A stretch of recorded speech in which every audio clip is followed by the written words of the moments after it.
आतंकी अड्डे के सबूत, और ये सबूत मैं आपके सामने रखने वाला हूं जो आईडीएफ ने पूरी दुनिया के सामने रखे हैं। ये उन तमाम लोगों को जवाब है जो ये कहते रहे कि सिर्फ हमला करने के लिए बहाना बनाता है, अस्पताल को, शेल्टर हाउसेस को भी नहीं छोड़ता है इजराइल। इजराइल ने लोगों के सामने हकीकत रखने और उनकी आंखों से पट्टी हटाने का काम किया है। इजराइल युद्ध का आज 39वां दिन है। आईडीएफ ने गाजा में अपना ऑपरेशन और तेज कर दिया है। इस बीच गाजा से कई ऐसी तस्वीरें सामने आ रही हैं जिनसे यह साफ नजर आ रहा है कि हमास डर गया है। हमास के एक्शन ने आतंकियों के दिल की धड़कनें बढ़ा दी हैं, और इस बीच हमास आतंकियों को लेकर कई ऐसे चौंकाने वाले खुलासे हो रहे हैं जिनको देखकर हर कोई हैरान है। आज भी हम एक ऐसा ही खुलासा, जैसे मैंने आपको बताया, आपके सामने रखने वाले हैं जिसमें हमास का पूरा चेहरा बेनकाब होगा। कैसे ह्यूमन शील्ड सामने रखकर वो इजराइल के खिलाफ लड़ रहा है, कैसे मासूमों को मरवाने में असल में हमास का ही रोल है, ये हम आपको बताएंगे।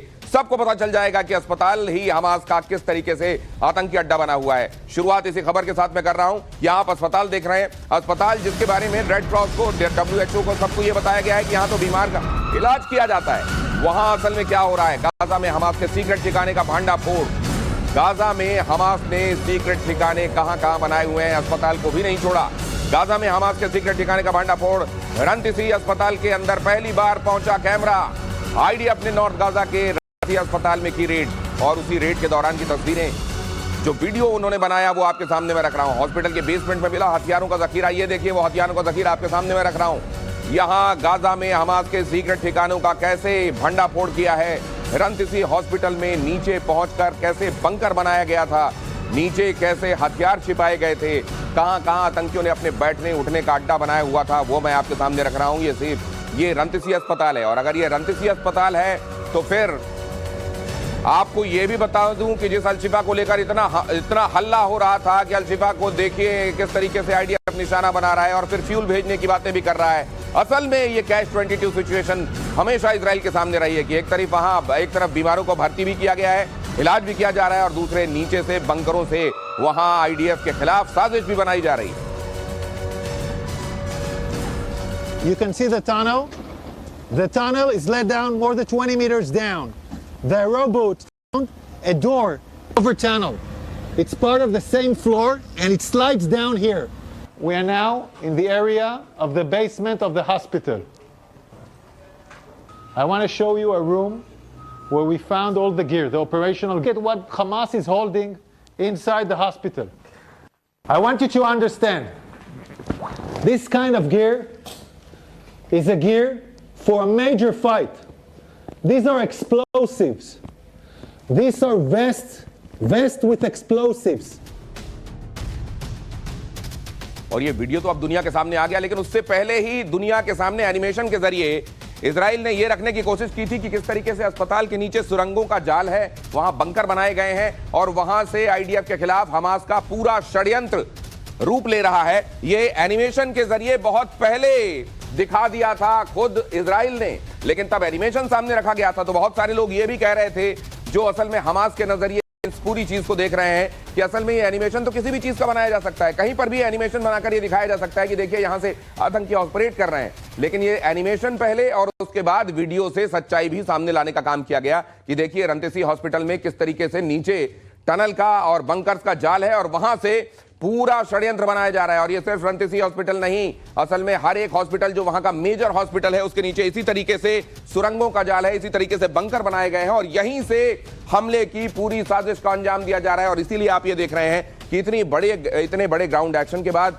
आईडीएफ के, आप जानते हैं, लगातार फाइटर एयरक्राफ्ट जो हैं वो बमबारी करते रहे, लेकिन उसके बावजूद हमास के आतंकी क्यों बचे हुए हैं? क्योंकि वो इन जगहों पर बंकरों का, सुरंगों का सहारा लिए हुए हैं।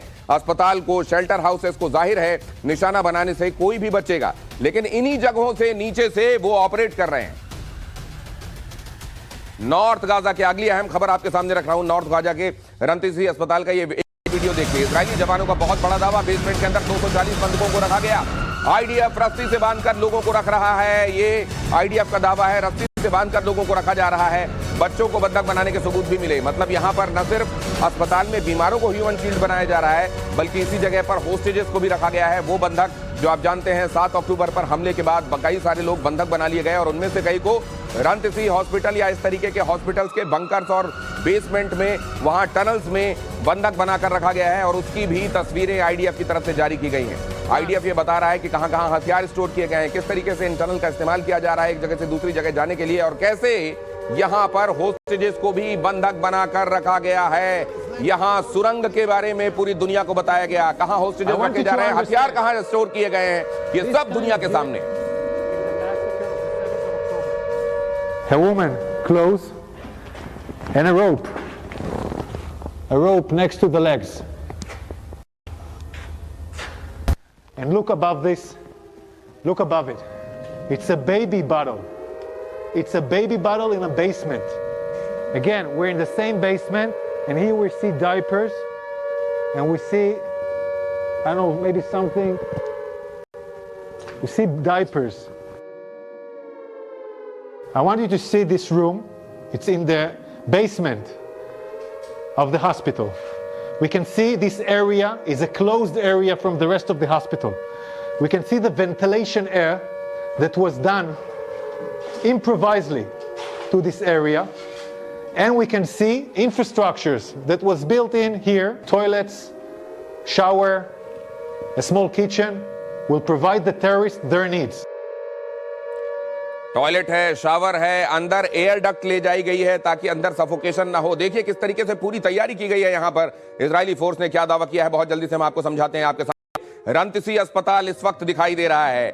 आईडीएफ का कहना है कि भले ये इमारत हॉस्पिटल लग रही है, लेकिन इसी की आड़ में हमास अपने आतंकी मंसूबों को अंजाम दे रहा है। जमीन के ऊपर अस्पताल दिखाई दे रहा है और जमीन के ठीक नीचे इसका उल्टा है, आतंकियों का अड्डा है जहां लोगों को बंधक तक बनाकर रखा गया है। रंतसी अस्पताल के नीचे जो चल रहा है वो इस वक्त आपको दिखाई दे रहा है। ऊपर आपको अस्पताल की इमारत दिखाई देती है। WHO को, यूएनओ को, बड़ी संस्थाओं को यह मालूम है कि यहां पर अस्पताल है। इसी तरीके से कई जगहों पर शेल्टर हाउसेस का भी दुरुपयोग किया जा रहा है।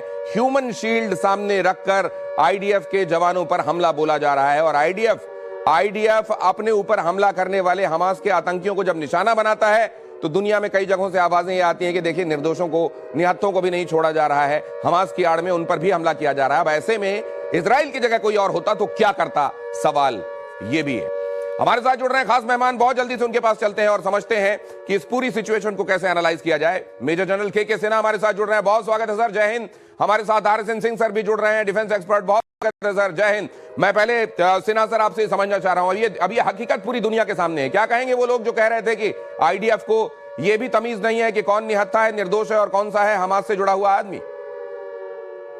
जय हिंद। देखिए, सवाल तो यही है, आप किसी चीज को, आतंकवादी हमले को, आप किसी आतंकवादी हमले को जायज ठहराने के लिए कुछ भी दलीलें दे सकते हैं। ये आप किस तरह से, ये बताइए कि 7 अक्टूबर का हमला पहल किससे हुआ, पहल करके बंधक किसने बनाए, कत्लेआम किसने किया, और वो जगहों से हुआ जहां पर वो अस्पताल है, जहां पर उनके बेसेस हैं, जहां पर उनके कमांड पोस्ट हैं। अब तो ये साक्ष्य पूरे दुनिया के सामने है। अब आप बताइए ये कौन सा तर्क है और कौन सी शक्तियां हैं जो इस तरह की चीजों को बढ़ावा देती हैं? RSN सिंह सर, मैं एक बात और समझना चाह रहा हूं आपसे कि क्या इसीलिए फ्यूल तक की पेशकश को ठुकराया गया? अगर फ्यूल देने के लिए भी आईडीएफ का कोई आदमी या इजराइल का कोई व्यक्ति यहां पहुंच गया तो हकीकत उसके सामने आ जाएगी। नहीं, आपको अगर इनके काम करने के तरीके को जानना है तो ये मुसाब हसन यूनिस की किताब ये पढ़ लें, जो उन्होंने हमास, वो जो सन ऑफ द सॉइल जो लिखा है उन्होंने किताब, उसको लोग पढ़ लें। और उनका ये तरीका है कि लोगों को ऐसा नरसंहार कराओ, इसी से और कठोर जिहाद उत्पन्न होगा। उनकी ये ऐसी उनकी सोच है। और जहां तक सिविलियंस को शील्ड बनाने का काम है तो शुरू से होता आ रहा है। इन्हीं से हमारे कश्मीरियों ने भी सीखा था। कश्मीरी जो जिहादी थे वो भी ह्यूमन शील्ड बनाते थे जी। और दूसरी बात है, मुझे ये एक बात बता दें कि आप कह रहे हैं ये निर्दोष वो निर्दोष, जब टनल्स बन रहे थे तो ये लोग कहाँ थे? बिल्कुल सही बात। ये कहाँ टनल्स हवा में बन रहे थे या जमीन के अंदर बन रहे थे? और वो भी कहते हैं 600 किलोमीटर नेटवर्क है टनल्स का। दूसरी बात कि ये जो लोग यहाँ काम करने आते थे गाजा में और उनको इस्तेमाल किया गया, तो क्या वो लोग भी बेकसूर है? उनको भी आप सिविलियन का दर्जा देंगे? ठीक बात। ये कहाँ का आपके यहाँ कोई काम करने आता है और आपसे विश्वासघात करता है, उसके साथ क्या सलूक का होना चाहिए? और तीसरी चीज, दुनिया में ऐसी कोई हथियार नहीं बनी है जो कि जिसमें लिखा हो ये सिविलियन हो, ये मिलिट्री है, ये इनोसेंट है और ये आरएसएन सिंह सर, यहीं से वो बड़ा सवाल सर, और वो बड़ा यक्ष प्रश्न मैं आपके सामने रख रहा हूं कि फिर कैसे डिमार्केट कीजिएगा हमास के लोगों को और पैलेस्टाइन के दूसरे लोगों को, कैसे डिमार्केट कीजिएगा, कैसे फर्क कीजिएगा, उनमें कैसे अंतर करके कैसे अलग अलग ट्रीट किया जाएगा दुनिया के सामने? क्या ये बहुत बड़ा सवाल नहीं है सर? मैं आपके पास लौट रहा हूं, लेकिन एक अहम खबर बताने के बाद गाजा के रंतसी अस्पताल से चौंकाने वाला वीडियो सामने आया है। आईडीएफ को आतंकियों का शिफ्ट चार्ट मिला, शिफ्टों में काम होता था, रोस्टर बनता था, रोस्टर लगाया जाता था, आतंकी रोस्टर के हिसाब से काम करते थे। बेसमेंट में आतंकियों का नाम लिखा हुआ रोस्टर मिला है, कैलेंडर के हिसाब से डे टू डे अपडेट है। जो आतंकी उस वक्त इलाके को गार्ड कर रहा है उसका नाम वहां मौजूद है। इजरायली फोर्स का साफ कहना है कि यहां पूरे सुनियोजित तरीके से इस हमले को अंजाम दिया जा रहा था। आईडीएफ के ऊपर, इजराइल के ऊपर, उसकी सॉइल के ऊपर हमलों को अंजाम देने के लिए यहां सुनियोजित तरीके से। यहां देखिए जरा वो शिफ्ट चार्ट बताते हुए आईडीएफ का ये ऑफिसर क्या बता रहा है।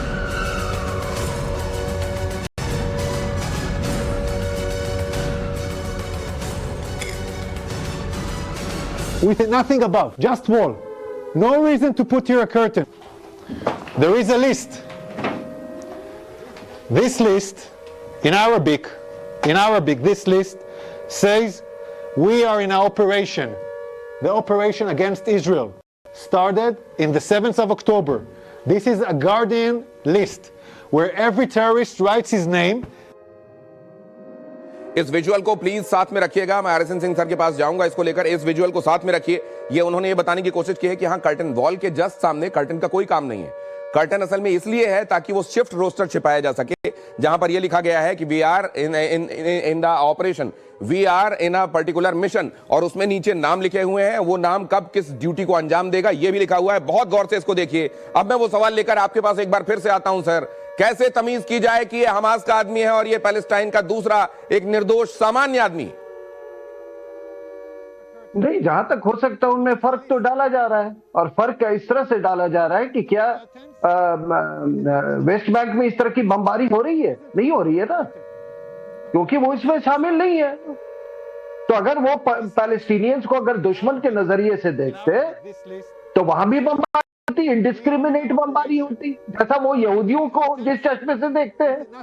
अगर वो पैलेस्टीनियंस के लिए नफरत पालते होते तो जो लोग 11 लाख लोग जो इजराइल के अंदर में हैं उनको भी उसी चश्मे से देखते हैं। नहीं, मेरा सवाल दूसरे तरीके से था आरएसएन सिंह सर। आप इजराइल के नजरिए से बता रहे हैं। मैं समझ रहा हूं। मैं आपसे ये पूछ रहा था सर कि अगर ये ब्लैक एंड व्हाइट मसला होता तो आसान होता दुनिया के लिए, इजराइल के लिए। अगर इसमें बहुत जगह ग्रे भी है, अगर आप वेस्ट बैंक में भी पूरी तरीके से दावा नहीं कर सकते black and white different from Gaza, मैं ऐसे में इस ग्रे को कैसे फर्क करके अपने ऑपरेशंस को अंजाम दिया जाए, कितना बड़ा मुश्किल एक दुनिया के सामने और इजराइल के सामने, ये मैं जानना चाहता हूं सर। आप सर, मैंने यही कहा, देखिए मेरे लिए मेरा जो अपना व्यक्तित्व है, मेरा ब्लैक एंड व्हाइट का व्यक्तित्व है, और मैं किसी ग्रे जोन को नहीं जानता। मैं इतना जानता हूं कि आपको जब किसी ने युद्ध के लिए ललकारा तो अपने आप को और अपने लोगों को और अपने देश को महफूज करने के लिए हर तरीका जायज है, और दुनिया में ऐसी कोई तकनीक नहीं बनी है, कोई बॉम्ब नहीं बनी है जो कि वो सेंस कर सके कि कौन किसके दिल में क्या है। तो ये मैं तो हैरान हूं कि उनके समर्थन में जो लोग भी, माफ कीजिएगा, जो लोग भी हमास के समर्थन में आ रहे हैं उनको मैं इंसान में गिनती ही नहीं करता हूं। ब्लैक एंड व्हाइट का जिनका नजरिया और अप्रोच है, जाहिर है उनके लिए फिर वो घुन और गेहूं में बहुत ज्यादा तमीज नहीं करेंगे, क्योंकि घुन ने भी फिर ये तय किया है कि उसको गेहूं के साथ रहना है, और गेहूं ने भी ये तय किया है कि घुन यहां रहे, तो फिर उसका वही हाल होगा, ये कहना आरएसएन सिंह साहब का। लेकिन के सिन्हा साहब के पास जाऊं उससे पहले मैं आपको दिखा देना चाहता हूं गाजा का रंतसी अस्पताल, उसका बेसमेंट हमास आतंकियों का बंकर। आईडीएफ ने इसके कई सबूत पेश किए हैं। आपको टॉप 5 सबूत आपके सामने में रखने की कोशिश कर रहा हूं। अस्पताल में किस तरीके से सुरंग है, अस्पताल में किस तरीके से सुरंग के नीचे आप जब पहुंचते हैं तो वहां बेसमेंट में हथियारों का आपको पूरा का पूरा जखीरा मिलता है। वहां पर किस तरीके से मैंने आपको अभी दिखाया, वहां शिफ्ट चार्ट अगर देखिए, ये जखीरा छोटा मोटा नहीं है, बड़ा जखीरा है।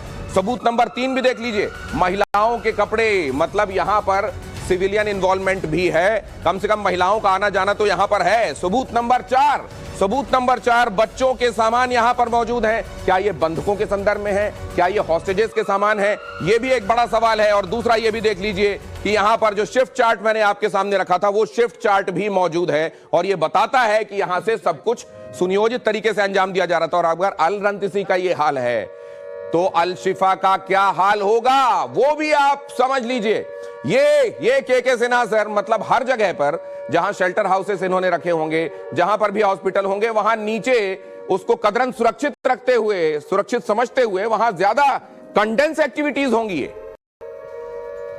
दिनेश, जो आप कह रहे हैं, 35 अस्पताल हैं पूरे गाजा के अंदर में, और अभी तो सामने जो आ रही है जिसमें आपने अल शिफा का नाम लिया, अल कुर्द का नाम, इंडोनेशिया का एक हॉस्पिटल है, रंतीसी का तो आप दिखा ही रहे हैं पूरा। और आपने जो 5 सबूत दिए हैं, तो ये मैं सबूत ये पूछता हूं, जो रेड क्रॉस है, जो कि लगातार 13,000 लोग रहते हैं, मैं आपसे एक सवाल पूछना चाहता हूं। देखिए, यूएन के 13,000 लोग यहाँ पर योगदान देते थे, जो कि उनके जितने भी रिफ्यूजी कैंप्स में रहे, वहां भी बेसमेंट्स बने हैं, वहां पर भी कमांड सेंटर्स बने। ऐसा जगह है जहां पर यूएन का संरक्षण होता है, यूएन की आवाजाही है, उनके लोगों का आवाजाही है, उनका ये दायित्व बनता है कि कैसे इन चीजों को बनने दिया। तो ये जब हम काली चिट्ठी की बात करते हैं ना, काला, तो सारा चीज काला ही है। हमास एक सोच नहीं है, हमास अभी डिबेट चलता, हमास एक सोच है, उसको खत्म नहीं कर सकते। आप बताइए, एक सोच, भारत के 1000 टुकड़े किए जाएंगे, वो सोच कभी खत्म नहीं हो सकता क्या? कौन सी दलीलें, और इंडियन टीवी के ऊपर में ये डिबेटें चल रही हैं, बहुत सारे ऐसे लोग हैं जो आकलन करते हैं कि नहीं, खत्म नहीं हो सकता। हमास को खत्म करना पड़ेगा आतंकवाद के लिए। मैं लेकिन आपसे यही जानना चाह रहा हूं कि अगर ये देखिए, इनडिस्क्रिमिनेटली आप ब्लैंकेट तरीके से वाइप आउट नहीं कर सकते। अगर ऐसा है तो फिर ये कितना बड़ा चैलेंज है? क्या हमास को पूरे तरीके से खत्म किया जा सकता है? कभी भी इंश्योर हो सकते हैं क्या कि अब हमास खत्म हुआ? क्योंकि आपको ये तमीज करनी है, जैसा अभी आरएसएन सिंह सर कह रहे थे कि आपको ये ध्यान रखना, आप जैसे वेस्ट बैंक में ही आता, लेकिन वेस्ट बैंक को कतई अलूफ समझा जाए, क्या ये दावा भी किया जा सकता है? ये भी मैं आपसे जानना चाहता हूं। सर, एक अहम खबर बताने के बाद आप लोगों के पास लौट रहा हूं। गाजा के अस्पताल में आतंकी होने का दावा, इजराइल ने वीडियो जारी करके दावा किया। अल कुद्स अस्पताल के सामने हथियार के साथ दिखा आतंकी, रॉकेट प्रोपेल्ड गन के साथ आतंकी दिखाई दे रहा है। इजराइल का कहना है कि अस्पताल में ये गन का क्या काम है, और फिर ये कह देते हैं कि देखिए, हमारे अस्पताल को निशाना बनाया, अस्पताल में लोग मारे गए, बेकसूरों को निशाना बनाया जा रहा है। और ये आरएसएन सिंह सर कह रहे हैं कि Hamas the son of the soil, ये किताब ये बताती है कि ये इनके ऑपरेशन का ये तरीका ही है। ये इसी तरीके से अपने नागरिकों को सामने ढाल बनवाकर उनको मरवाते हैं, और इसके पीछे इनके नेताओं की जो सोच है वो ये है कि इससे जो जिहाद की प्रवृत्ति है, जो जो जो जो जो उनके अंदर कठोरता है, वो और ज्यादा उभरेगी, और इससे इसको उनको और आगे अपने प्रोपेगेंडा को और आगे बढ़ाने की के लिए मदद मिलेगी। अल कुद्स अस्पताल में भी आतंकियों की मूवमेंट दिखाई दी है। रंतीसी अस्पताल में भी हमास के बंकर, पूरी तस्वीर आपके सामने स्पष्ट होती जा रही है। और आपको अब मैप के जरिए दिखा रहे हैं कि कैसे इन दोनों अस्पतालों के जरिए आतंकी नॉर्थ गाजा से दहशत फैलाने का काम कर रहे हैं। और सोचिए, ये तो 2 ही अस्पताल हैं, और भी अस्पताल हैं, शेल्टर हाउसेस हैं।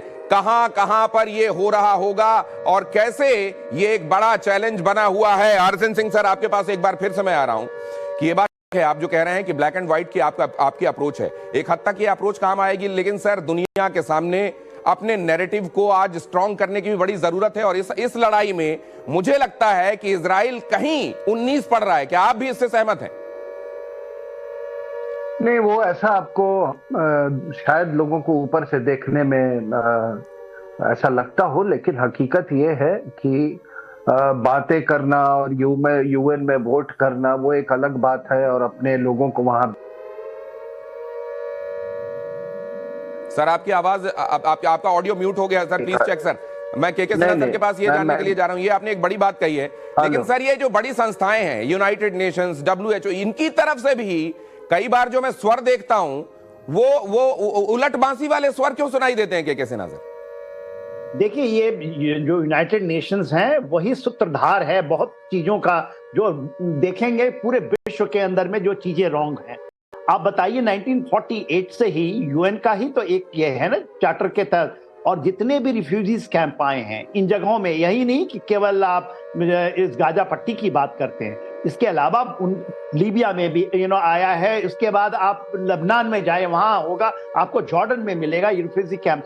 ये रिफ्यूजी कैंप इन्हीं से चलाए जाते हैं, पैसे आते हैं, और पैसे ऐसा नहीं कि केवल उनके पैसे हैं, कोई यूनाइटेड नेशन के पैसे हैं, ये देशों के पैसे लगे हुए हैं, उनसे ये जो चीजें चलती हैं।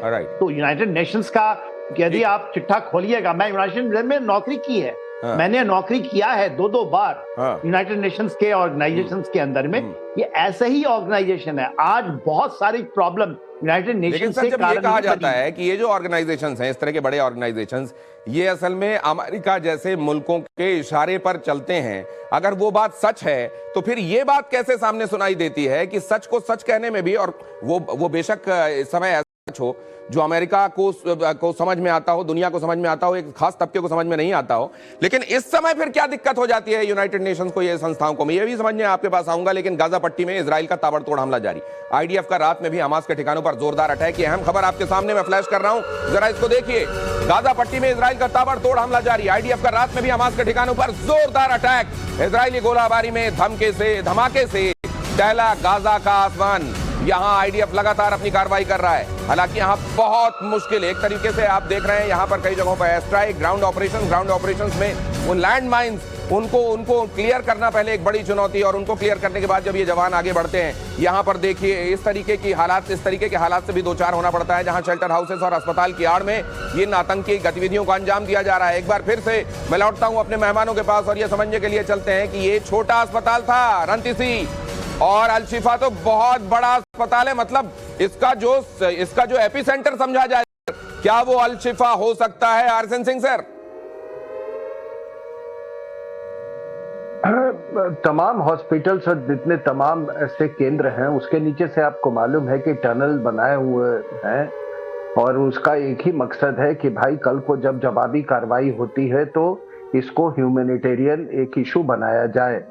लेकिन मुझे पता नहीं, इस बात की हैरानी होती है कि जब भी ये इसकी योजना बनाई गई होगी हमास के द्वारा, तो क्या वो ऐसा तो हो नहीं सकता है कि वो इस रिस्पांस का उन्होंने उसका आकलन ना किया हो। हाँ, ऐसा देखा गया है कि जितनी दहशतगर्दी संगठनें हैं वो कभी अपने औकात को बहुत ज्यादा मतलब वो एग्जैजरेट करती हैं, ऐसा भी देखा गया है। लेकिन क्या ये एग्जैजरेशन का वो परिणाम है, या ईरान के द्वारा इनको इस तरह का सह मिला कि तुम आगे चलो, हम बाकी हम संभाल लेंगे? ये मुझे इस बात का अभी तक इसको मेरी समझ के बाहर ये बात है। अभी काफी इस पर मैं अभी बहुत सारी परतें सामने आना बाकी है। ये परत भी तो सर इसके पहले छिपी हुई थी कि कैसे अस्पतालों का इस्तेमाल किया जा रहा है। जरा देखिए, ये अहम खबर आपके सामने रख रहा हूं। आतंकी संगठन हमास ने 7 अक्टूबर को इजराइल के खिलाफ जंग तो छेड़ दी, लेकिन उसके बाद इजराइल का काउंटर अटैक जारी है, जिसमें हमास की कमर टूटती जा रही है और अब सौदेबाजी पर उतर आया है। आइए आपको ग्राफिक्स के जरिए समझाते हैं हमास ने सौदेबाजी के बहाने कैसे नई चाल चली है। इजराइल के ताबड़तोड़ अटैक के बाद बैकफुट पर आ गया है हमास, और नॉर्थ गाजा में पकड़ ढीली होने के बाद हमास की सौदेबाजी की चाल सामने आई है।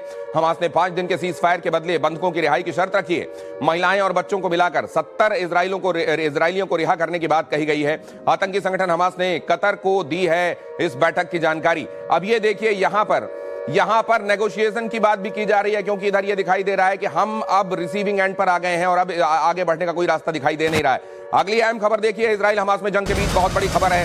गाजा में हमास की संसद पर इजराइल ने किया कब्जा।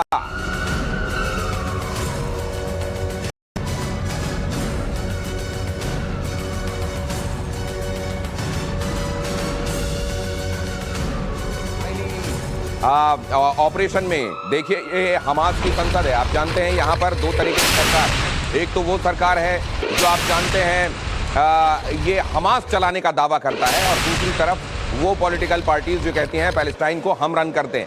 यहां पर देखिए, उन्होंने जो अपनी संसद बनाई हुई है, उन्होंने पूरा अपना एक कैबिनेट बनाया हुआ है, उस संसद पर कब्जा कर लिया गया है। आईडीएफ ने हमास की संसद में फहरा दिया है इजरायली झंडा। इजरायली सुरक्षा बलों ने कब्जे की तस्वीरें भी शेयर की हैं।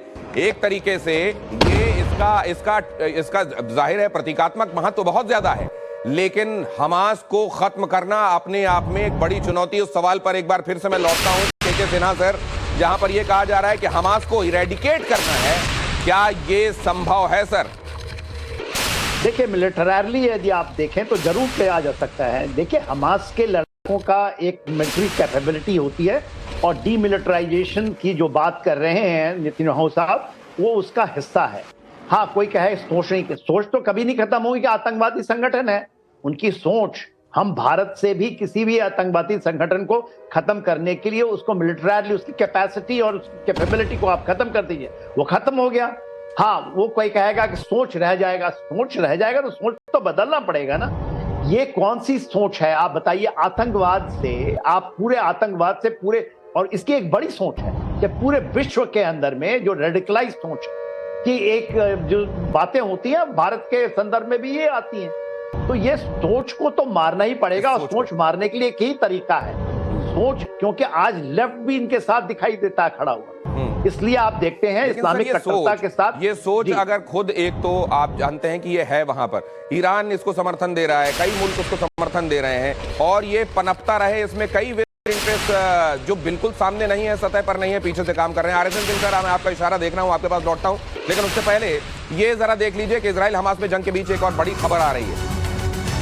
अगवा एलिजाबेथ सुरकोव का वीडियो सामने आया है। 9 महीने पहले बगदाद से किडनैप हुई थी एलिजाबेथ, इजरायली रूसी नागरिक है एलिजाबेथ सुरकोव। एलिजाबेथ सुरकोव का यह वीडियो इराकी टीवी ने जारी किया है और एलिजाबेथ के जिंदा होने के सबूत दिए हैं। मार्च में सुरकोव अगवा की गई, जिसके बाद उसका कोई अता पता नहीं था। अमेरिका के न्यू ऑरलिंस में इजरायली छात्रों से भिड़े फिलिस्तीनी छात्र, कॉलेज कैंपस के अंदर इजरायली छात्रों के बीच झड़प हुई। तुलानी यूनिवर्सिटी में इजरायली फिलिस्तीनी छात्रों के बीच में भिड़ंत। यूनिवर्सिटी में 43% यहूदी छात्र करते हैं पढ़ाई। पूरी दुनिया में इसके रिपरकशंस देखने को मिल रहे हैं। और ये जो सुरकोव का वीडियो जारी किया है, ये असल में एक प्रोपेगेंडा है, जिसके जरिए ये बताने की कोशिश की जा रही है कि देखिए, यहाँ पर अमेरिका और इजराइल का एजेंट बनाकर भेजा गया था। अब ये किसी को एक्टिविटी में रखकर आप ये उससे कहलवाकर दुनिया के सामने रखेंगे तो दुनिया इस पर अकीदा लाएगी, इस पर भरोसा लाएगी क्या? RSN Singh sir. नहीं, भरोसा का जहां तक बात है तो देखिए, इराक में बहुत सारे यहूदी रहते थे, आज पता नहीं वहां कितने बचे हैं। इजिप्ट में बहुत यहूदी रहते थे, आज शायद एक भी ना हो वहां। जॉर्डन में बहुत यहूदी रहते थे, आज कुछ भी नहीं। कहाँ चले गए ये सब? कहाँ चले गए? और ये बता दें, मतलब ये इस्लाम के आने से पहले वहाँ यहूदी सक्रिय थे, मतलब उस इलाके में था। आपको मालूम है किस तरीके से अब्राहमिक रिलीजन्स का ये है। तो इस नैरेटिव में जाने से हमको कुछ मिलेगा नहीं, लेकिन इतना जरूर कह सकता हूँ कि मेरी अपनी ये सोच हमेशा रही है कि किसी भी आइडियोलॉजी को खत्म किया जा सकता है। और ऐसा नहीं है कि जो आप पश्चिम एशिया देख रहे हैं उसके वहाँ पर बनावट नहीं आई है। पहले एक ऑटोमन एम्पायर होता था, कैलिफेट होता था, आज देखिए टुकड़े टुकड़े हो गए, ठीक है ना। और ऐसे टुकड़े हो गए कि कोई हमास के फेवर में फिजिकली इंटरव्यू करने को तैयार नहीं। आज जो सोच रहे हैं कि वो अपना प्रोपेगेंडा आगे टो करके ले जा रहे हैं, इस आग से खेलते हुए क्या उनके हाथ नहीं जलेंगे? आज हम पाकिस्तान अफगानिस्तान का एक उदाहरण देखते हैं सर। ये आप लोगों का बहुत धन्यवाद अदा करूंगा, आप लोग मेरे साथ इस चर्चा में जुड़े और प्रधानमंत्री नरेंद्र